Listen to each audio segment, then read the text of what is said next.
So then we'll move on to number 8, discussion of extending municipal voting rights to non-citizens. And Ms. Miller, we starting off the discussion on this?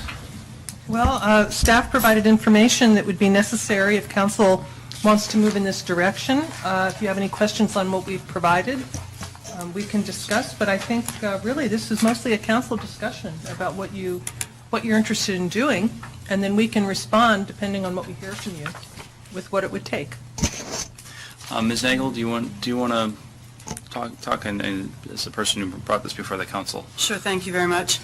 Yeah, this is an idea that, I did a little bit of research, and it's really not as new as we thought it might be. Apparently, back between 1776 and 1920, non-citizens were widely allowed to vote in elections, and in 40 states they were allowed to at some point. After World War I, there was some anti-immigrant sentiment, and things have changed. And then in 1996, actually, was a federal law passed making it a crime for non-citizens to vote in elections. And there seems to be a tide kind of going the other way. In Maryland, 7 municipalities have now allowed non-U.S. citizens to participate in their municipal elections. Most recently, the first one in Prince George's County, which was Hyattsville. We also know Tacoma Park has done this for quite a while. And there's some other smaller jurisdictions in Montgomery County that do it, Barnesville, Garrett Park, Glen Echo, Somerset, and Martin's Addition. I think it would be a great opportunity for us to engage more of our residents, to empower them to participate in our municipal government by allowing them to have a say in the vote. These are people, a lot of them, who they pay property taxes, they pay income taxes, their children are in the schools, and yet they're not able to have a voice in our municipal elections about things that impact their daily life. So I really would like us to move forward in this direction. Hey, Dr. Kabir. Yeah, question about mechanics. So we are in an election year now. If we say, and it's a process, this needs a charter amendment, is that correct? And that will take about 2 months? You could, if you introduce something next month, you could adopt it in August, and then it takes 50 days to become effective. So that would be October. Early October. So we could make it effective for the November election, I believe, but we would have to... Voter rolls.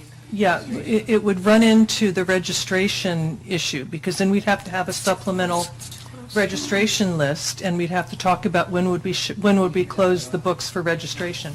For the county, we close registration 28 days before the election, but for a supplemental list for non-citizens, we wouldn't have to have that much lead time. right. I think we could do it. Still a gun. Ms. Cook. Yes, thank you. I would like to ask, and the question is posed here as well, what type of immigration status are you considering when you're talking about non-citizens?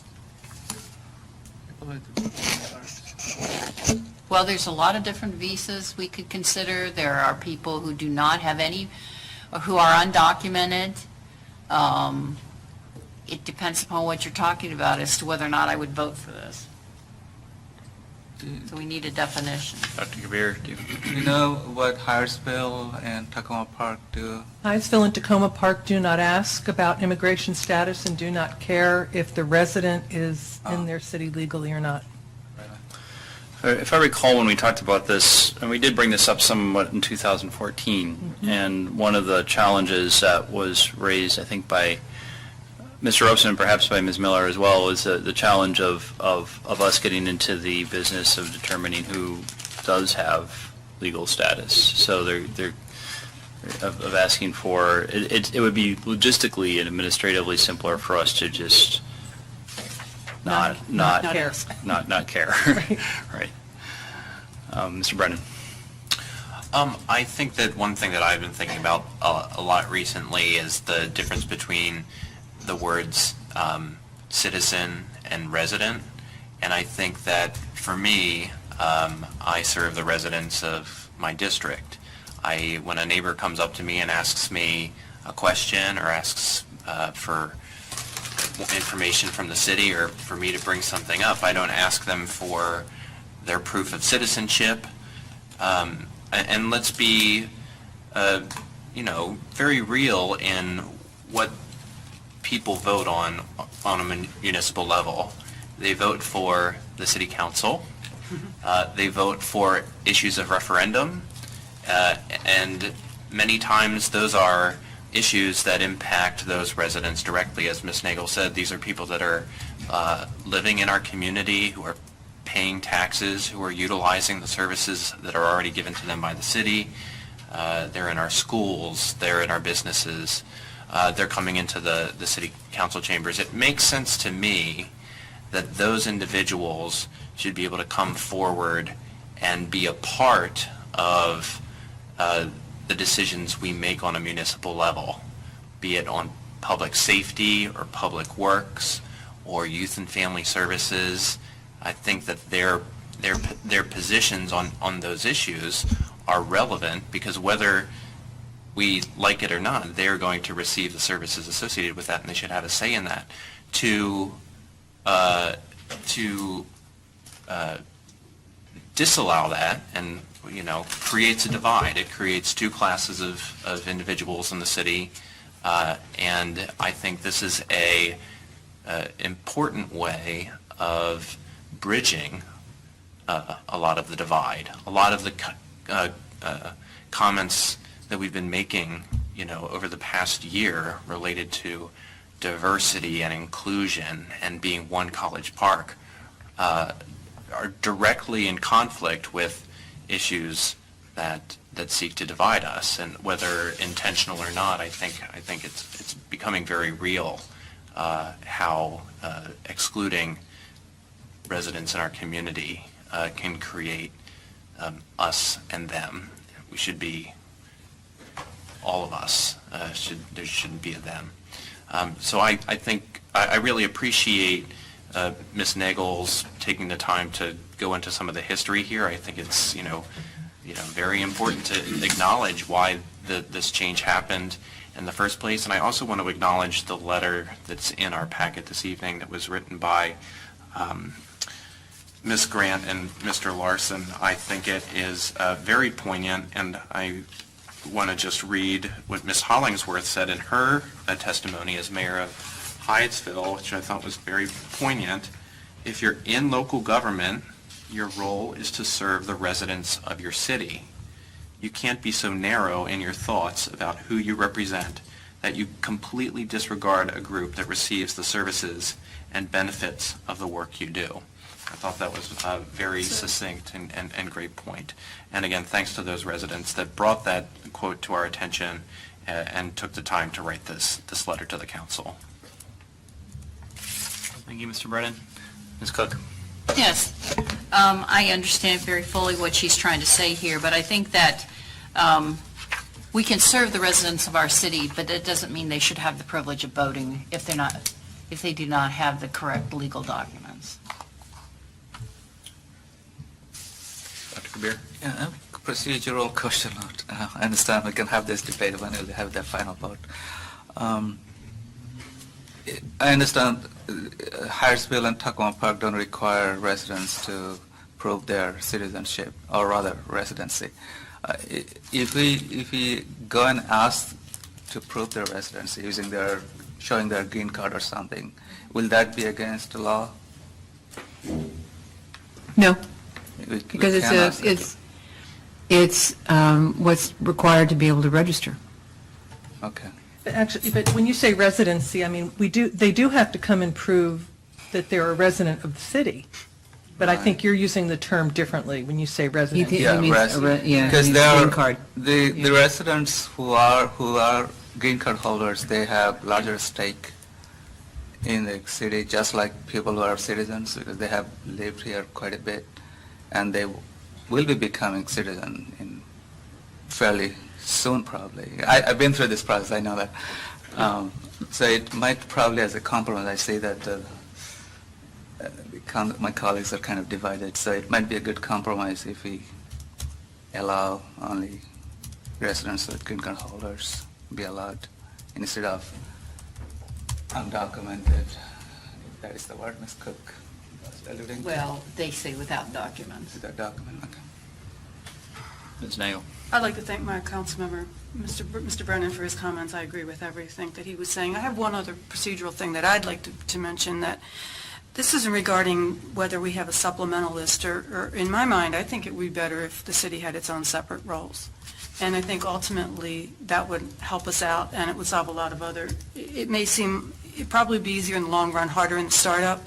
It also would help us in another area, something that we still have outstanding, is the referendum for charter changes. Because one of the things that, if you go to that discussion, we have a lot of people on the county rolls who are registered in College Park who don't live here and has had nothing to do with the city in many, many years.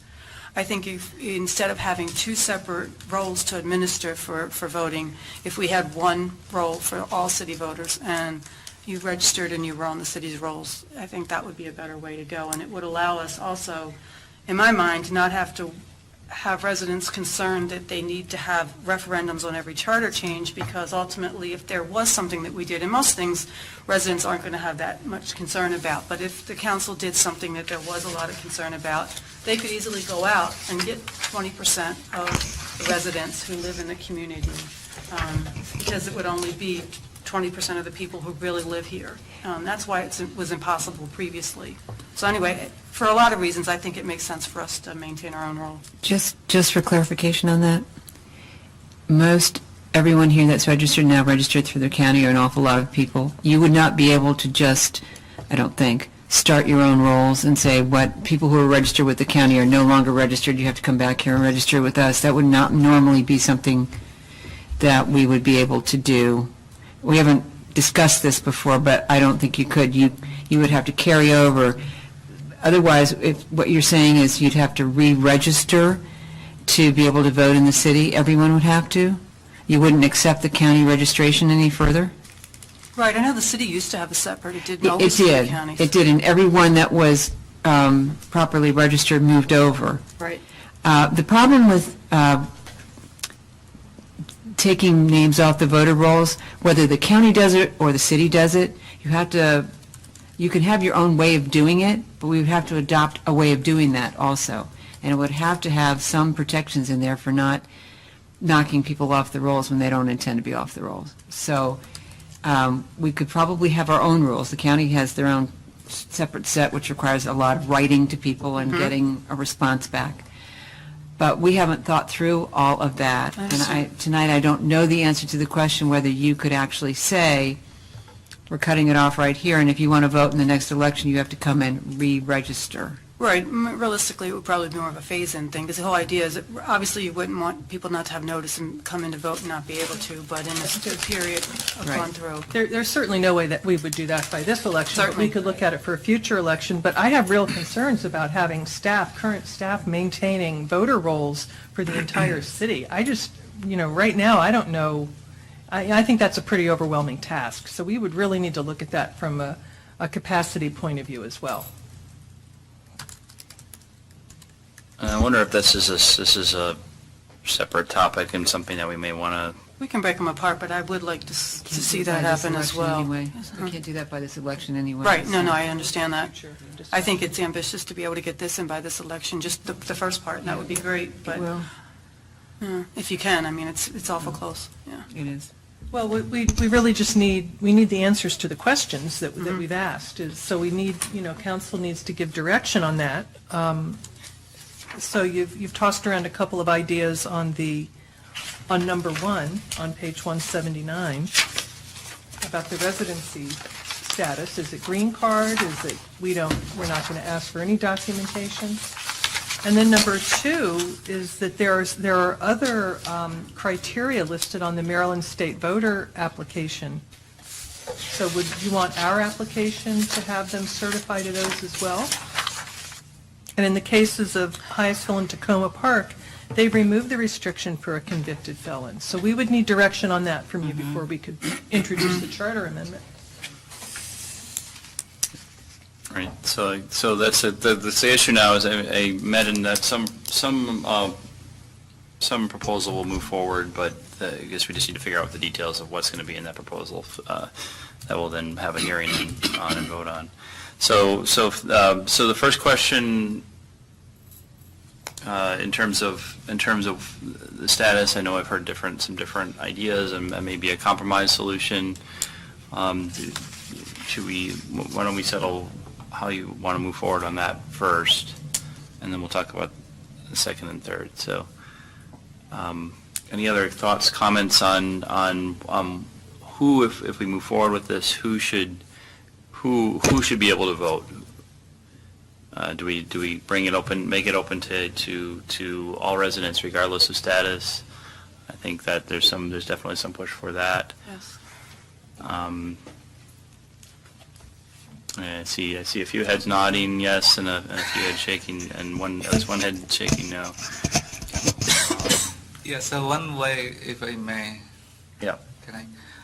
So, and first of all, I want to thank my colleague, Councilor Nagel, for bringing it up, and I want to give her the chance to bring the motion first when we'll be voting, the way she wants on answering these three questions, and then probably, depending on the input we get from the community and the public hearing, we can probably make an amendment to that. That's one way of doing it. Right. So we can move forward with the proposal to make it open to all residents regardless of status. Okay. All right. And then the second question is whether we retain other disqualifying factors for city voter registration that currently exist under Maryland voter registration laws. So that is that if you have to certify that you are not a felon, do not have a mental disability, which I think, is that the exact language they use? No, we didn't go as far along on it. It's described more fully, I think, earlier in the memo. Okay. Yeah. Because I think Found it's, by a court unable to Yeah. communicate a desire to We vote. just shortened it up Yeah. there. right, I have a lot of problems with that, just Yeah. said you can't have a mental disability and have a, Yeah, yeah. It says under guardianship for mental Okay. disability, Yeah. and found by a court to be unable to communicate a desire to vote. That's earlier on in the memo. okay, and have not been convicted of buying and selling votes. And Hyattsville and Tacoma Park have removed the restriction for a convicted felon. The question is, do we want to go on that? And the rest of that was, and currently serving a court-ordered sentence of imprisonment, too. Right. Okay. So That's Oh. right. I'm kind of okay with leaving all three of them. I'm not sure. When it's court-ordered sentence, would that mean, doesn't mean, you could be like under home detention, is that what that means versus, because obviously if it means incarcerated, literally, it doesn't count because we don't have anywhere they would be Court-ordered incarcerated. sentence- A court-ordered Yeah, I sentence guess can so, include you're that. right. A court-ordered sentence can include that. Okay. See, leaving it. I don't know. Okay. So retain those current qualification requirements. Okay. And then the third is, when would voter registration close for the supplemental list? When do they have to register by currently? Right now, it's 28 days before the election. That's what the county needs in order to process the registered voter list for us. We Okay. wouldn't need that long. And because we're doing this so late, I mean, I would recommend 14? 14 days, just because it gives us a little extra time to register people. So then could a person who would otherwise be eligible to register under the county but doesn't meet the deadline within the 28-day deadline that the county has, could that person then? No, this would change everything. No. This would just be for this supplemental list. This would be written completely Non-residents. differently. Yeah. Non-citizens. Non-citizens, no. Oh, it's for. Okay.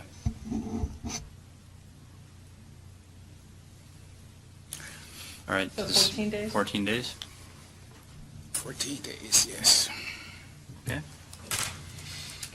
Okay, and then that's all the issues. So, so is that enough direction for staff to move forward with drafting? We'll try to have this for introduction next week.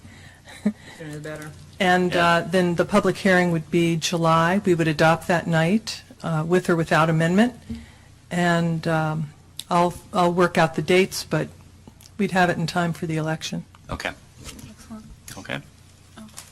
Ms. I'd Nagle? just like to thank you all for your work on this so far and be willing to do that. And hopefully we can, once we're past all this, do the other, just to get a little survey about what it would take about doing the total roll vote. Obviously not for this year, but thank you. Okay, all right, thank you. So the next item is the one added onto our agenda, and that is